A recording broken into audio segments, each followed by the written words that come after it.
to worry about that after morning tea. It's a huge honour today to welcome Taoho. I've had the pleasure to know Taoho in New Zealand. He's a true gentleman and he's always very open and sharing with his knowledge. And I really do think it's wonderful to have him here as a keynote speaker. There's a hell of a lot we can learn from Taoho and his perspective. Today he's going to be talking about caring for cultural landscapes. And I think there's a lot we can learn from that here. Taoho is the Kauri Ora Operations and Innovation Leader within the Kauri Ora project, which is a collaboration between 4 iwi. This is a real groundbreaking project where they're incorporating Matauranga Maori, knowledge derived from Maori cultural perspectives, as well as, but not exclusive to, scientific knowledge.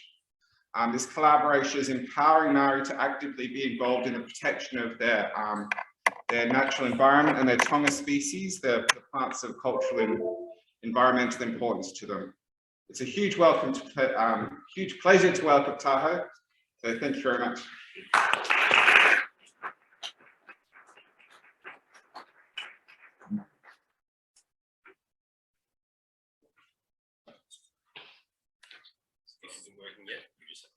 Okay, no worries, that's never a problem.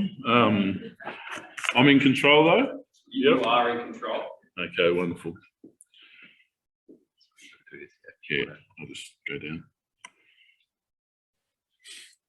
I begin today by acknowledging the Whadjuk people of the Noongar Nation as the traditional owners and custodians of the land which we gather for this occasion here today. And I pay my respects to the elders past, present and emerging, and I extend this respect to the Aboriginal and Torres Strait people here today. And nā rauranga tira mā, tēnā koutou katoa. Ko waio, ko manganui te maunga, ko waipaua te awa, ko mahuhu ki te rangi te waka, ko matatina te marae, ko ngā uri o te opera te hapu, ko Te Roroa te iwi, ko Taoho Patuawa ahau, anō reira tēnā koutou, kia ora mai tātou katoa. Good morning, everyone, and it certainly is an honour to be here today to present to you. My name's Taoho Patuawa, and in my formal introduction, I just acknowledge some of the cultural landscapes and my whakapapa, which I carry with me and support today, and especially standing on the Noongar Nation presenting to you all today. It certainly is it's a great privilege to be here today. And that was a wonderful introduction. Thank you very much, Peter. It was, you know, we have worked together in the past, and it was a very significant piece of work that put us on track as Te Roroa. So yeah, thank you for the introduction and for our collaboration in the past. Well, I did have the pleasure of presenting last year. I did so from the comfort of my home office. Which was just weird because I was just speaking into my laptop. I didn't really know what was going on. So just by way of background, I was born, raised and educated in Newcastle, in a little seaside town called Stockton on it's the northern peninsula actually of Newcastle Harbour. So I grew up there, basically surfing, fishing, diving. You know, it was a wonderful playground to grow up in. And it led me to grow a real passion for the marine environment. And from there, I studied marine biology at the University of Newcastle, and then went down to Tasmania and did a Masters of Applied Science in aquaculture.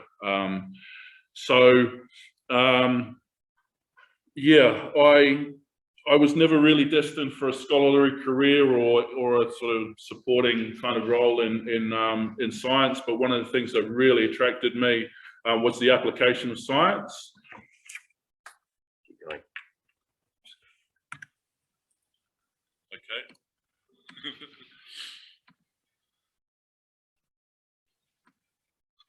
Sorry, you've got always great intentions when you do these presentations.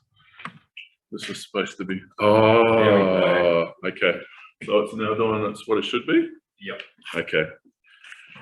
Anyway, I might just hurry it along. It was all about timing and I've already stuffed it up, so never mind. Yeah, sorry. The thing that always really spun my wheels with science was how we apply it. and really interrogating what is the job of science, and how do we get the most out of science when it comes to conservation. So after completing my master's in Tasmania, I moved back to Aotearoa, New Zealand. I moved home, and not long after that, I got my first job at NIWA, which is the National Institute of Water and Atmospheric Research, working in Te Kuaha o Taihora Nukurangi, which was the Māori environmental research team that we had there. It was really only starting. That was 2004. So I've had a long association with kind of conservation effort and looking at how we incorporate traditional knowledge alongside science in conservation effort. And I guess that leads me to the topic that I wanted to discuss today, which was knowledge systems of nature and natural processes.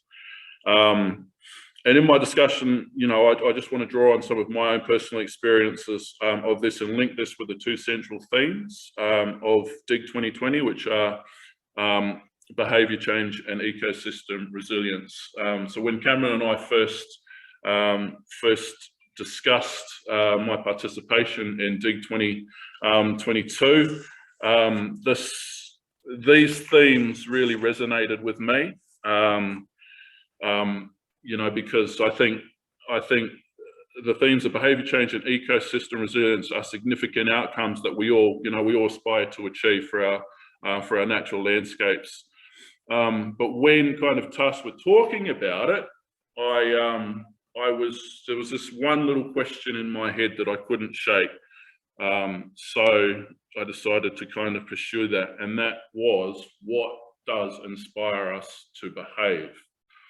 When I was young, when I was a young kid, one of the biggest influences in my life was Sir David Attenborough, as I'm sure it was for many people in my vintage. And I think one of Sir David's great strengths really was as a champion and a communicator of nature, with a particular proclivity for communicating about natural processes, relationships, and associations. And more recently, we have seen that his narrative has shifted towards more the incredible impact that the human population is having in the natural environment. And despite, his well-established credentials, we still continue to be largely and collectively slow to react to these warnings. So David's reach has been global. However, for many of us mere mortals, we're never able to achieve such a platform. So how do we provide or receive inspiration on a local, regional, or a national level? How do we think global, act local, and be responsible? Now, I know this is starting to sound like global psychology, or like even a pitch to the television executives for Captain Planet and the Planeteers, but I'll refrain from that direction. Instead, I have the distinct pleasure today of sharing with you some of the people that inspire me, and share with you some of the work that they do. And these are not just work colleagues, these are whānau of mine, these are family, and these are people that work in our organisation, our iwi organisation. And iwi is a tribal group with connections back to ancient ancestors, to a common ancestor. And yeah, too often we get stuck in the daily grind of our of what we do, and we don't sort of get the opportunity to celebrate our successes, to tell good stories. And I think today is a good opportunity to try and share some of those messages with you all, and link that back to our central themes of outcomes to do with good behaviour and resilient ecosystems. So as this is also, a dieback information group conference, I will touch on some of the practical examples that we do with dealing with Phytophthora agathodicida in Aotearoa, New Zealand. It's for those that don't know, it's a disease that is very specific for a significant one of the most significant vegetation species in New Zealand, the Kauri, which some of those previous slides were of Kauri trees. And just interestingly as well, we also do a lot of our soil testing. We have a lot of Taitokerau Sinamamai being detected in our soil tests, but as yet we're not really sure of the association or the impact of Sinamamai, and I know it's very central to your biosecurity efforts over here in WA. Yeah, so just in my presentation today, I'll be drawing on some of the operational teams within our iwi organisation, and just trying to portray some of the challenges that we face day to day in dealing not just with the plant pathogens that we have over there. Indeed, myrtle rust is a new thing. We've been kind of doing well to dodge it, I think, in our little corner of the world of the Waipawa forest for a little while, but last spring we actually found our first detections of myrtle rust. So yeah, that's there. It's not going to be it's not going to be really digging deep into and getting into the weeds of our surveillance efforts or anything like that, but more generally speaking about how our teams operate in the conservation space, and how we are going about applying traditional knowledge as well as science in our efforts to look after our our beautiful landscapes. So just by way of where we are, Waipawa Forest, the Te Roroa is on the west coast of Northland. So Waipawa Forest itself is approximately 3 hours drive north of Auckland on the west coast. That's the Waipawa. It's actually part of a contiguous. You see this area just up here. It's part of a larger contiguous forest system, but some of that spans across into other iwi areas. So today we've got some particular protocols and things which has allowed us to really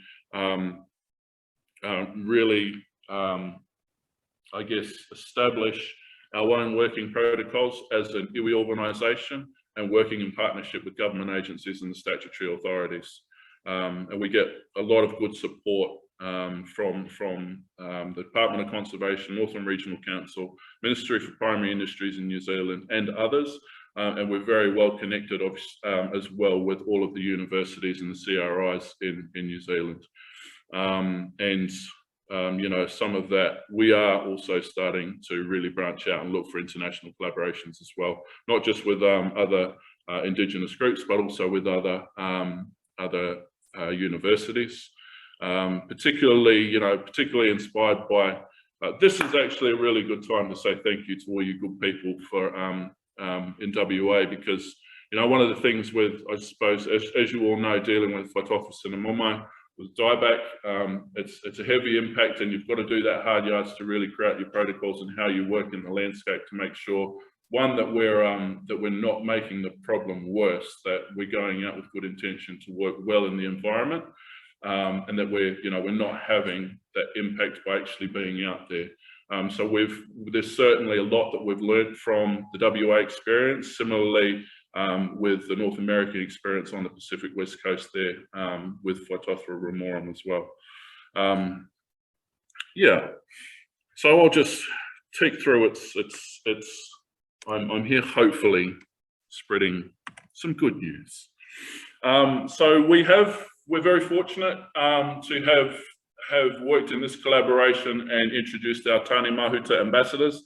Tāne Mahuta, this significant tree here, is one of the largest standing Kauri in Aotearoa. It also has the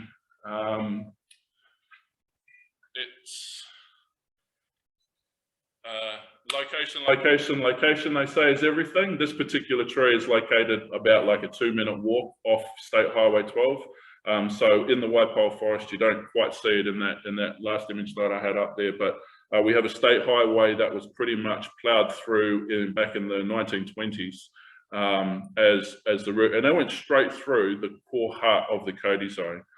It is a beautiful drive, but that the very fact of putting that piece of infrastructure in has had, you know, obviously massive flow over effects in terms of management.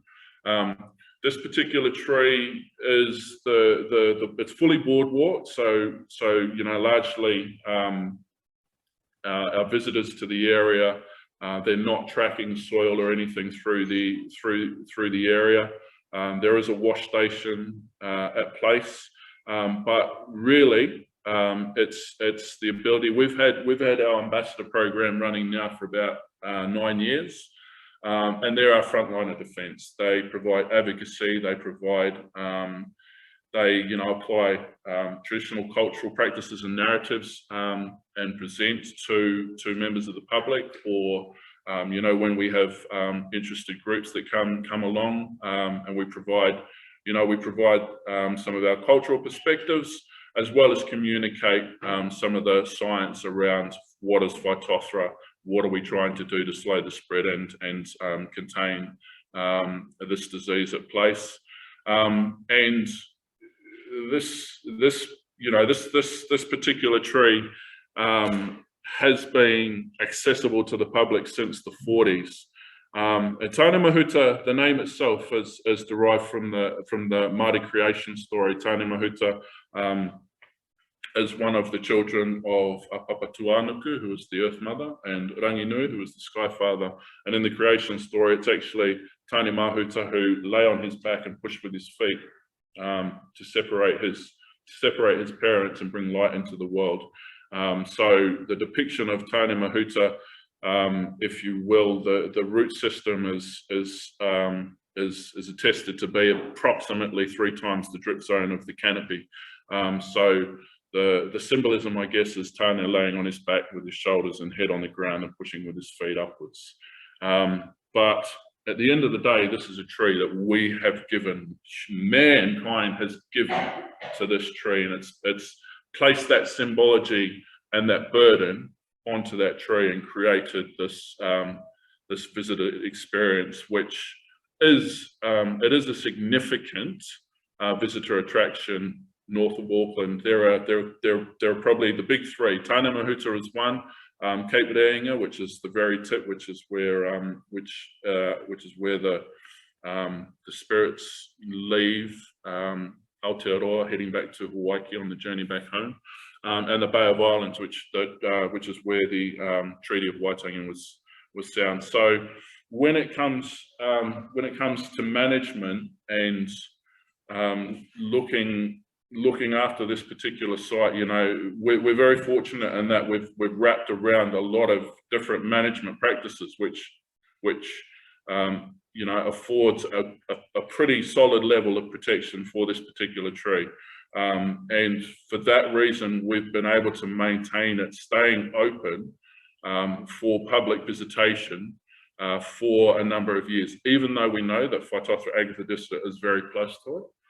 But we think at this stage that the management is fine. We are looking to kind of to adapt the management a little bit more and build future infrastructure. The other thing about this site is the boardwalk and the main board platform, which you can sort of see behind us there.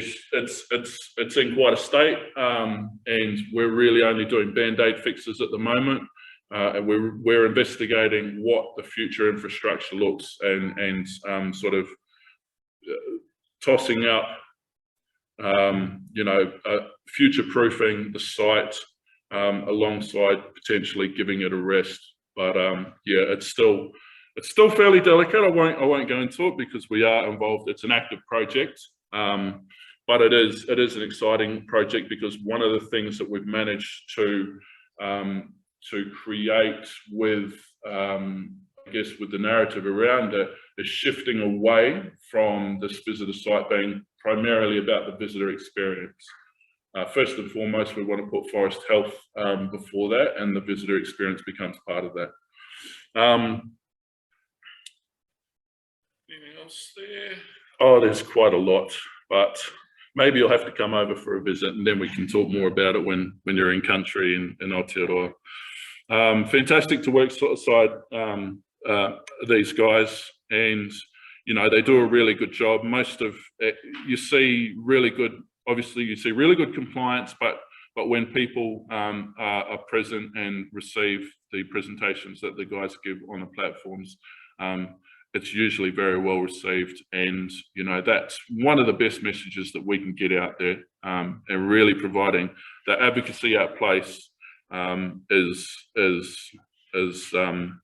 it's quite a responsibility, but it's something that our people do really well, I think. Another project that we have running is called Te Roroa, named after one of our tupuna, our ancestors from the Waipawa Valley, whose name was Toa, who was a very, very well-respected, well-renowned warrior. But also, more importantly, he was also a gardener. So Te Roroa is a 900-hectare restoration project. It's obviously a multi-generational project, looking at restoring the whenua, the 900 hectares of cultural redress land that we received back from the government in our treaty settlement process. It's retiring the pine plantation operations that were happening there and restoring it back to native. Obviously 900 hectares is a big job. So this project's been running now for approximately 6 years, and in the beginning it was all about sort of going through a priority process and finding smaller little blocks to start with and then building out from there. It's turned into, it's got a full head of steam up. You see there's some of our people with the Prime Minister and a few other MPs announcing, I think, some funding grants. I wasn't there. I believe I was probably doing some work that day. Didn't get the invite, but that's okay. So yeah, there's a big emphasis on native restoration. So obviously retiring some of the land there from the pine plantations and revegetating with native. Also, one of the things that we're really investigating is restoration forestry for cultural harvest. So we'll grow our own seedlings and put them into a ground. Put them into the land in an area that's kind of it's set out as if I'm not sure how it's done here, but with the pine plantations, the pine's planted out to about 1,000 stems per hectare, and then after about 10 years they get thinned out to about 600 stems per hectare. So we're looking at restoring onto the land without going through the thinning process.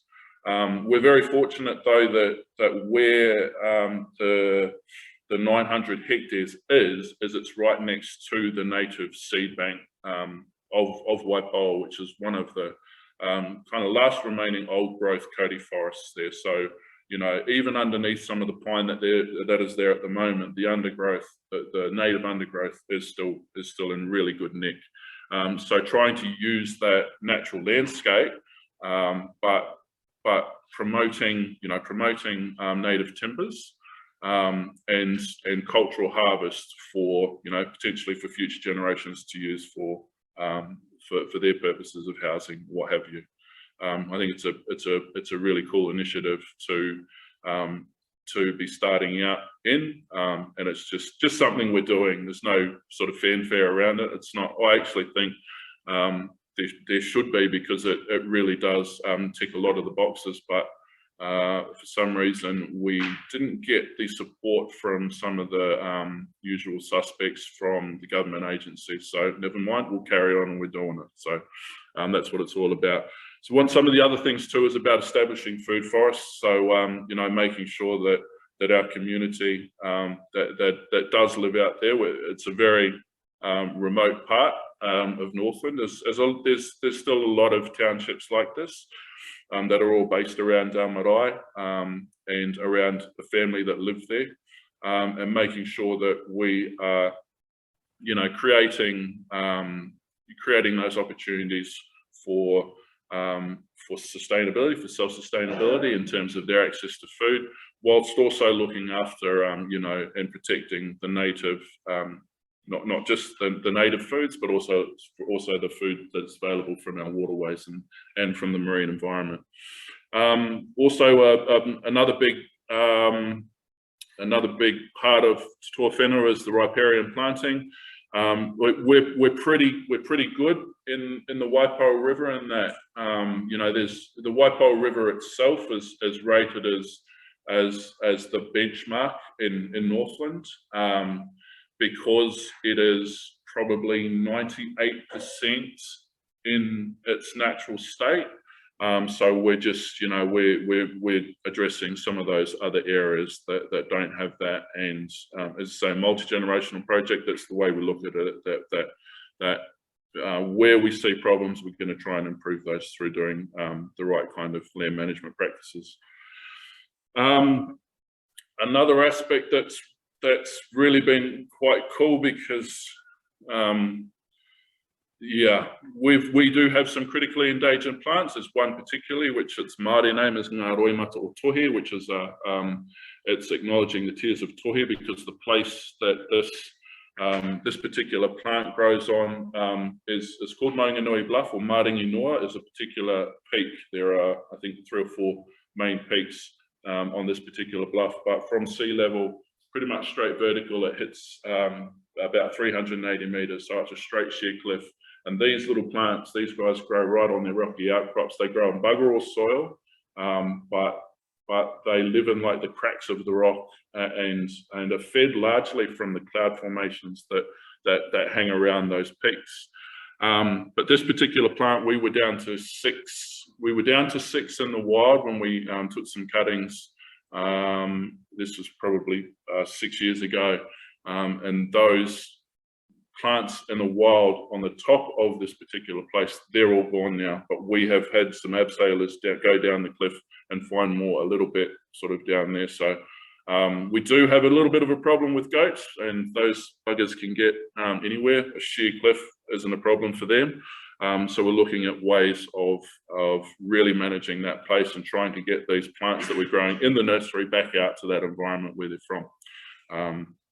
It's a challenge, but you know, we've had in the past people working on it, but that knowledge hasn't been shared, and that's something that really pissed me off. I'll be honest, it really did, because some people that weren't even Te Roroa, that weren't even, but had been granted this level of accessibility to our taonga, to our special plants and places, decided to keep that knowledge for themselves, and we're not all about that. Yeah.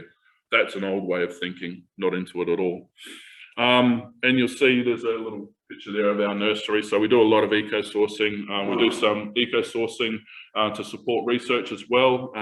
We've done eco-sourcing to support alternative hosts work, which is something I'll talk about later. Actually, I don't need to get into it now. Yeah.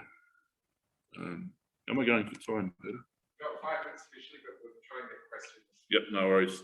Okay, these legends, our Te Roroa Environs teams, they've got a, they've one of their tasks, one of them, which I'll try and stick to this, is the maintenance of State Highway 12 through Waipoa. That involves tree fall cleanup and also largely first responders to State Highway to any of the vehicle accidents that happen out there. Also in about, I think the full length of the road through Waipoa is about 25 kilometres. And we went through a road sealing project with Fulton Hogan and Waka Kotahi, the New Zealand Transport Agency, cleaning 89 culverts that are in place underneath approximately 10 kilometres worth of road.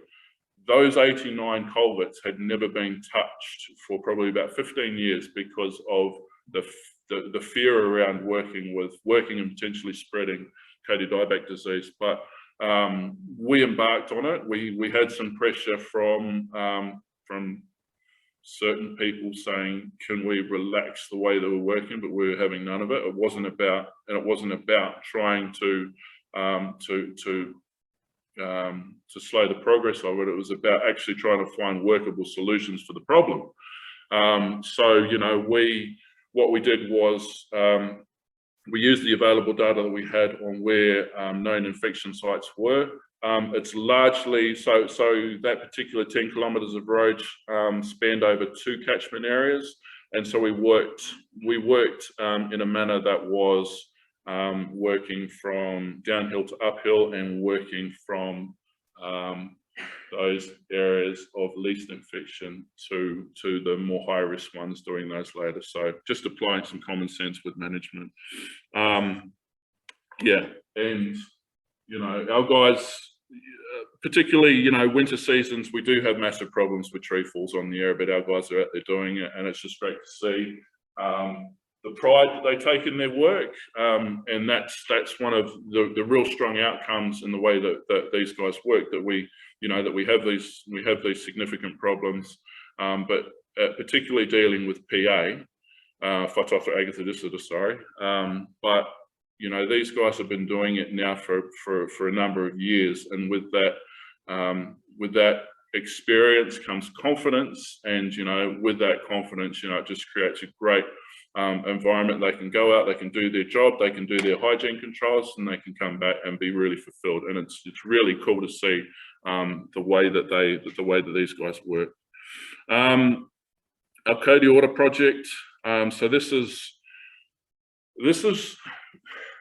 as Peter said, this is one of the areas that this is so my job has been as the operations and innovation man. I gave myself that title anyway, but what the Aotearoa project is a collaboration between 4 iwi in Northland, and it's all about understanding what the distribution of Whatawha Agatha Disorder looks like across various scales in those particular you know, tribal areas.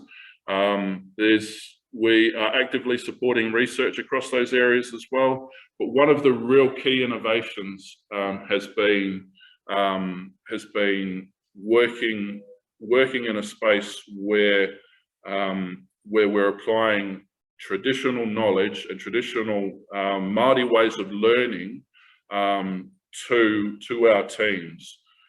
This is something that probably hasn't happened before, but being able to get those guys into wānanga, so these are quite in-depth environments where we learn about things like the maramataka. One that a little side. So I've been kind of struggling because I've been really attracted to the learnings that the team has been getting from connecting with these traditional Māori practices. My job, though, has been to really concentrate on some of the science solutions, bringing those in to develop our SOPs and our practices, and making sure that our guys that are on the ground are doing things well, and that we're mapping our coding distribution and our potential and what the PA impact actually is. But when I went along to one of these wānanga, one of the things that really settled me down about it all, and it got me really thinking in a positive way, was the acknowledgement from these Māori practitioners that this is all ancient knowledge that we're really only starting to tap back into, which is great, but the real strength comes in applying it, you know, and that you know, that goes back to what I was saying about what spins my wheel with science. Science is great, science is a job to do, but for us working in operations, we really need to know what are those tools that we can use to apply it to further our understanding of distribution of Whatawha and the solutions and how we apply solutions to it. So it's quite a cool little space to be working in. And on sort of that note, if I go back to my little global picture, and I've sort of purposely snuck New Zealand and Australia there side by side.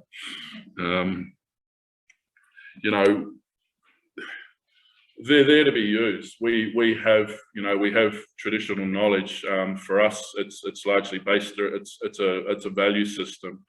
People call them intangible values. I don't really subscribe to that. I think they're real things. We need to tap into it and we need to use it. We need to apply it. We need to apply our knowledge. We need to make sure they're measurable. We need to make sure it's relevant, but we need to test and apply where it's relevant, where it's good, where it's going to help us. Let's create that platform and let's show future generations how we're building this. And hopefully from that we get behavior change from within and ecosystem resilience. But I want to take that a step further, because I think if we use kind of this model, we also have this area in the middle where it comes together and we create innovation. But lastly, I think, my take-home message is really, let's use this model to enhance resilience of the people and the place together. And on that note, thank you very much for listening.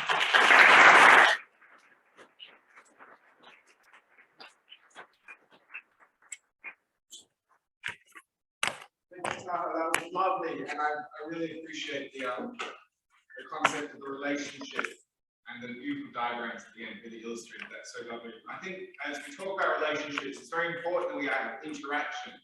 As we go into morning tea, it's important we talk and discuss these issues. And now we have an opportunity to raise some questions for Tahoho, and hopefully there are still some questions for Sonia from her talk as well. So please, any questions for Tahoho, and please use your strong voice.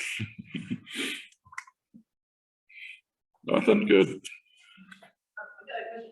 It's very inspirational, and I love your enthusiasm. Thank you. I am curious about funding, where it comes from, to liaise and collaborate with government agencies. Yeah. Where do you?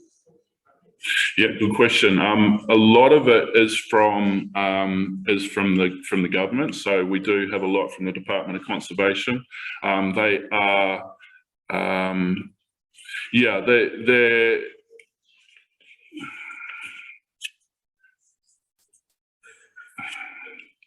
sorry, I just. It is, yeah, it is. But I mean, I think in my personal experience, the funding that we've seen, so the funding that we receive for a lot of these is from the Department of Conservation. The way that it structures is a little bit funny, and a lot of the kind of business as usual is it's kind of all there. But for example, the Department of Conservation has a very tough job because they're looking at conservation land across all of New Zealand. Everybody in New Zealand thinks that their corner of the world is everything. And so, there's a really big struggle for a small amount of money. But I think, we're kind of working towards a place where we're going to have, we're not quite there yet, but we've got a lot of different funding for the pest control effort, the weed control effort. It's all, very much siloed, and it's all quite reactive to whatever problems there. A lot of the weed stuff, for example, is legacy problems, and it's been around for a long, long time. How are we actually developing that future plan where everything, operationally we work in silos, and that's fine. That's absolutely fine, because we need to. We can't have anybody going out and working kind of holistically. I don't quite get that concept, but anyway. But how we look at building our objectives and how we sort of build the larger framework to incorporate all of these little silos into a bigger picture to look at the whole state of forest health is where we're heading towards. And I think that kind of a model will open itself up to more opportunities for funding. We do get support from philanthropics as well in New Zealand. But yeah, we are heavily reliant on the government, and that's okay when they listen to local solutions to local problems. The thing about New Zealand, as I'm sure it is here, all of the threats and pressures that we're facing are either introduced by man or intensified by the interaction that we have with man, with our forests. We call it forest management, but it's not that. Management is about how we manage the way that humans interact with the environment, is the way that I see it, you know. And once we kind of have that shift in the lens, then I think we're able to, you know, we're able to sort of look at that bigger picture better, be able to look at management or you know, or health plans from a forest perspective in a better way, and not just setting up a framework for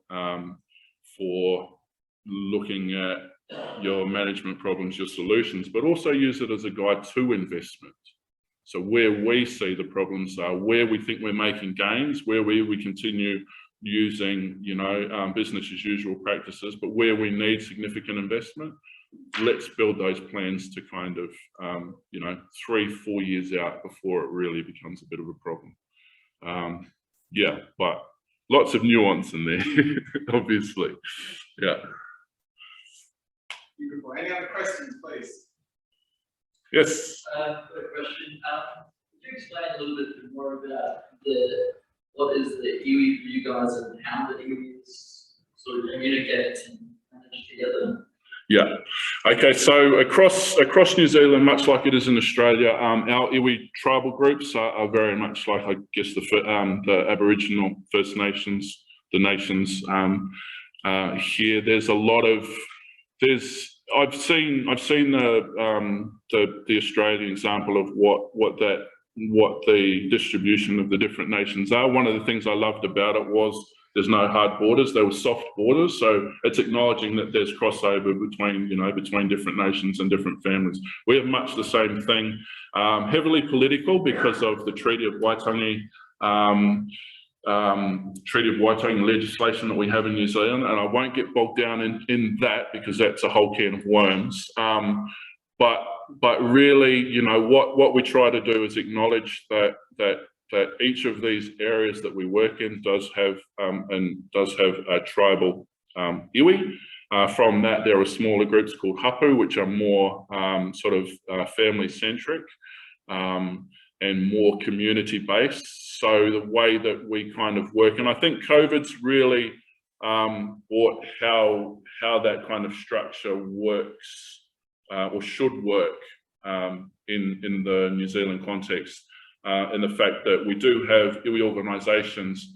They, you know, their primary role is to be out there supporting our communities, and that's one thing that for Te Roroa, we had no social support networks at all. It was one of those things that we kind of had to turn a blind eye to because we knew it was there, we knew it wasn't there, but you know, priorities, where does it fit in? But one of the things that happened through COVID was we were able to really establish that, and that's gone on in strength and strength. So, you know, so really to answer your question now, the tribal structure for an iwi, these are large areas throughout New Zealand, but they're linked into to support the smaller communities which exist on a more local scale.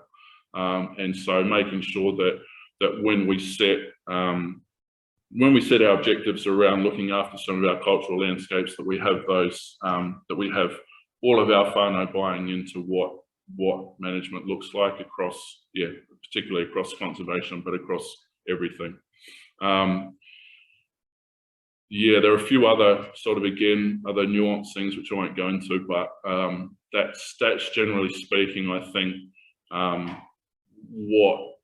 what COVID has allowed us to look at it and really interrogate whether we would, you know, whether we're really being successful at it. And for us, we probably weren't.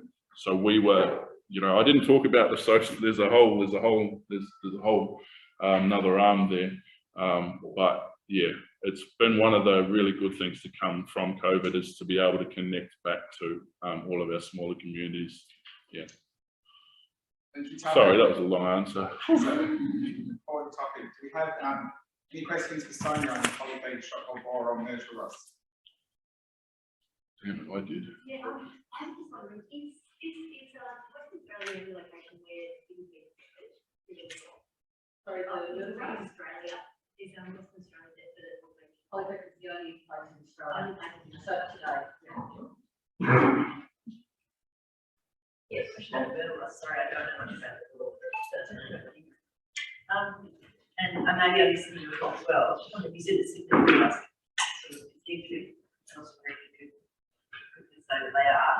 Right. And also, in terms of treatment, is there anything in terms of treatment, chemical, biological? Okay, so if I start with symptoms, so they can be quite distinctive, like that, almost looking like a bright pollen, yellow pollen on leaves, but it can also be a lot more subtle than that. So it can just be like red lesions, for example. So there's quite a range of symptoms, and there is quite a lot of information available online about different symptoms in different host plants. So some you will see that bright yellow, some that you won't see at all. So that's the first point. The second point about management, unfortunately, I eradicate things, so I'm not really good at the management side of things. I kill things if I can. So I think I'm probably not the best person to answer this. From what I understand, there are some fungicides that can be used, but that would only be in really significant plants because you can't sort of keep applying fungicides. I assume it's similar to what we do with Patuawa, where you would only use that in really unusual circumstances, but mainly it's basically about preventing spread as much as you can.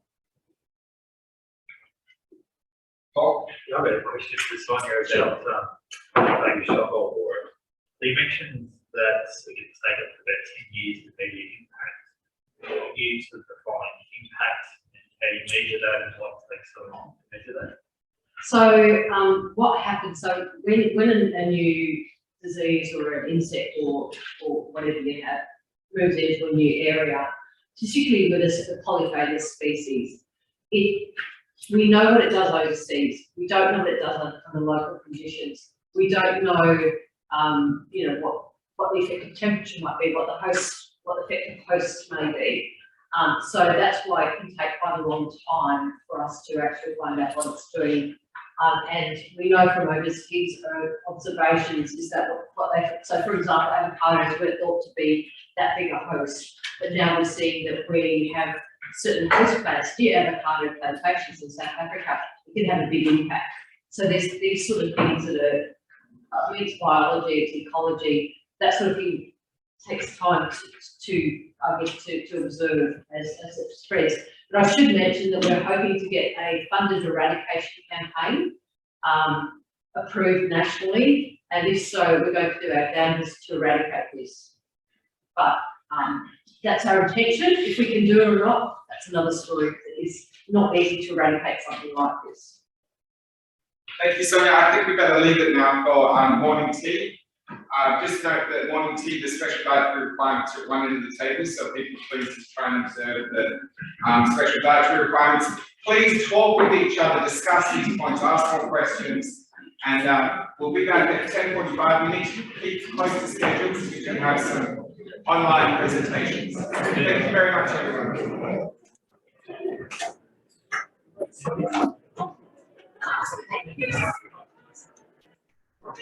All right, let's see.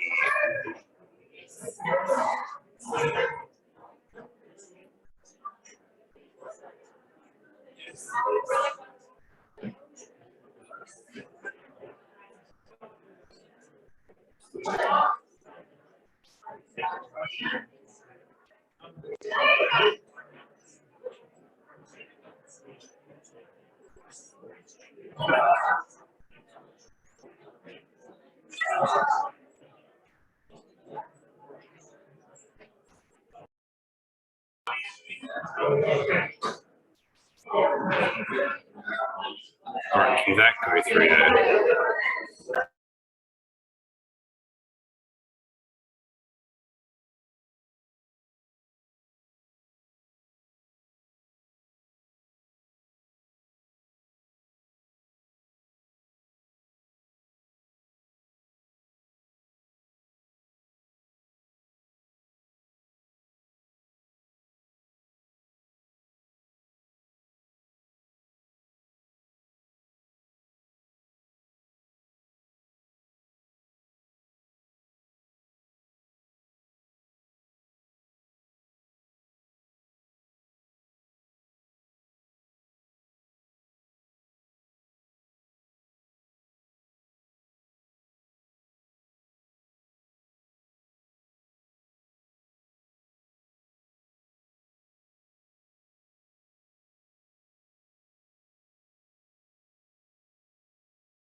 All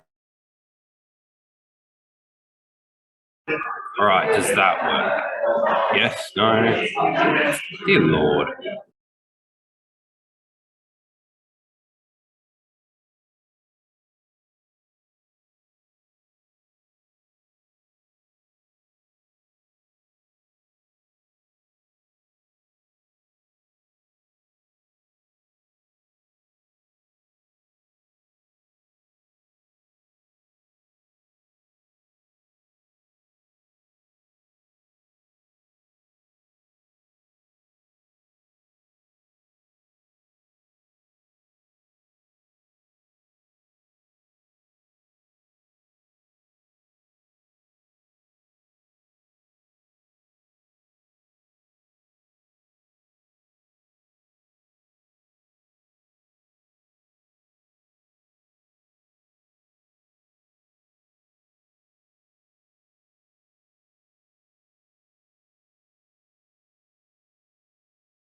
See, this is the problem I have, is that I can have this going through Zoom, but it won't come through the audio here. That's the issue that I have, and there's nothing I seem to be able to do about it. I jury-rigged it. The way I did it was I turned the audio off on that computer, and I'll just run that separately, but also have the microphone for this one, because they couldn't figure it out. They're like, it shouldn't be happening, but it's probably what we're using. Today I'm going to talk about my PhD research project, rehabilitation of old Phytophthora cinema impacted Jara forest sites using seed enhancement technologies.